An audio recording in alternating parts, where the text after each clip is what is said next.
resources. I did not have the same privilege as other students. Wow. And I definitely want to shift gears in a bit. But before I do want to ask, what would you like to see happen for you out of all of this? Like, what is the end goal for you? I think that the end goal for me is accountability. And I'm not talking about me taking accountability. I'm talking about the college taking accountability for the actions they took against me. They harmed me academically, financially, mentally. They harmed everything and everyone that intersected with me.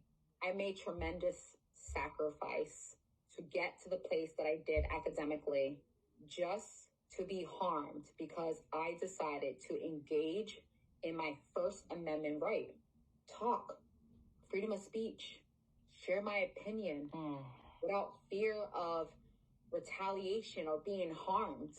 And because they didn't muzzle me like some dog, and I kept speaking the truth and I kept reporting it, their solution was to get rid of me and talk about me in a way that ruined my standing in the program. So what I would like to see out of this is for them to make steps to take accountability, to reconcile the harm that they have caused me. I don't know what that looks like yet. I have already sent out a letter of intent to return during summer of 2024, because that is what the letter said from the individual that I received last from the school. And I want to get my MSW degree, and I want them to leave me alone. Let me take my classes, let me get my degree, and just leave me alone. And everything else that has happened last year, I'm still going to navigate that. I'm not going to just drop that just because I'm going to be in school. But what I'm saying to you is I'm going back because my family, because of my endeavors, my professional endeavors, and because I didn't do anything wrong.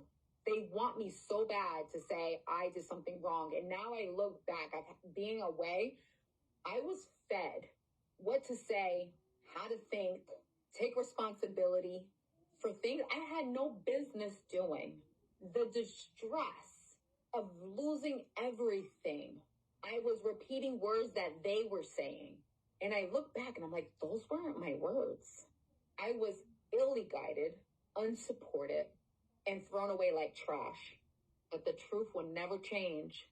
I am so sorry that you had to endure so much stuff while you were there. I mean, I'm sure initially with you choosing college that it was something that you had studied for and prepared for and did your research for, because I know that you and we are both a lot alike. We are very meticulous with making sure that we are going to decipher and look into the best possible outcome from whatever source that we can get that from. So I'm sure you thought very highly of the school and the research of the program, just for it to just crumble the way that it did this past year. I'm so sorry. I really genuinely am sorry to hear that. You know, I hate what happened. I don't hate anyone there. I'm saddened that people made poor choices that really harms a family. But I'm a proud alumni. I wear my hat, I wear my sweater, I wear my swishy jacket. I chose Rhode Island College for several reasons. So I'm not going to allow them to take away my accomplishment and my pride as someone that graduated from that school. But what is happening at that school needs to come to light. What they did to me needs to come to light.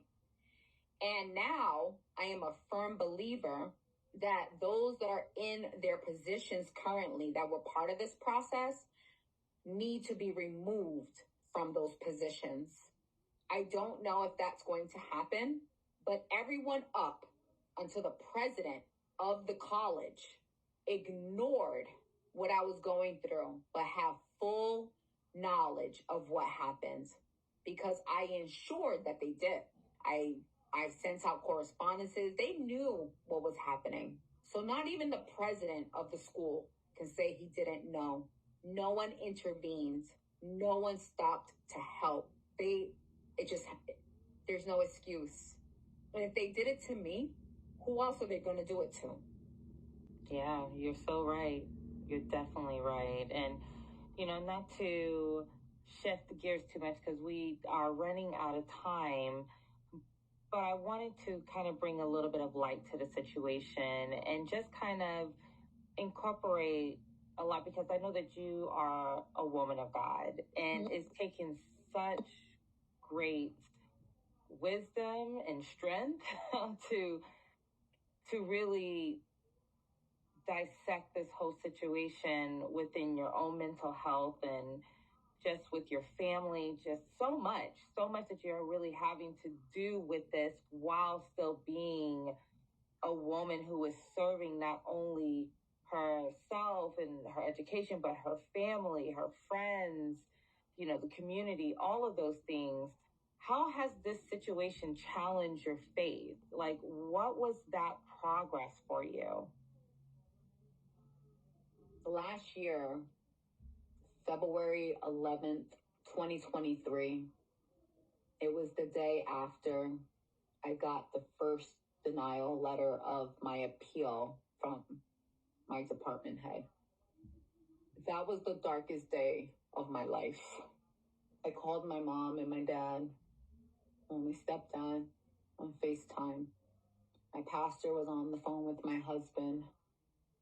And if it wasn't for them that day, I don't know if you and I would be having this conversation right now. Wow. That is something that I carried so much guilt and shame because I knew I was telling the truth. And they still ripped everything from me. And I just looked at my kids and I was just like, I failed you. Mommy failed you. This college will never know the harm they've really caused. But I'll tell you one thing that I learned in that pain: empathy towards those who find themselves void of hope. Those who think that this is it. I'm living proof that there's light at the end of the tunnel. And I know that I'm still going through this process and I'm still trying to reconcile the harm that has happened to me. And I'm taking the necessary steps. So I see that light, but it's still off to the distance. But that was the first time and the last time, by the grace of God, that I ever felt that way. And it's because of what they did. And in that moment, not in that moment, but since that day, I made a promise to myself that I will never, ever again allow anyone to take my voice away. Amen. I will continue to report the truth. They already took everything. I will continue to advocate for what is right and allow my pain to bring healing and to empower others that hear my story. But I will not cower. I will not cave in. I will not let this shatter me. I will prevail. Yes. Wow. And let me tell you, when you are so rooted in God's grace and when you feel so depleted and yet you have a supportive husband that's a man of God, your pastor, your family who are rooted in faith, just to pour back into you in that moment. That is exactly why I tell everyone that it is important to have a circle of people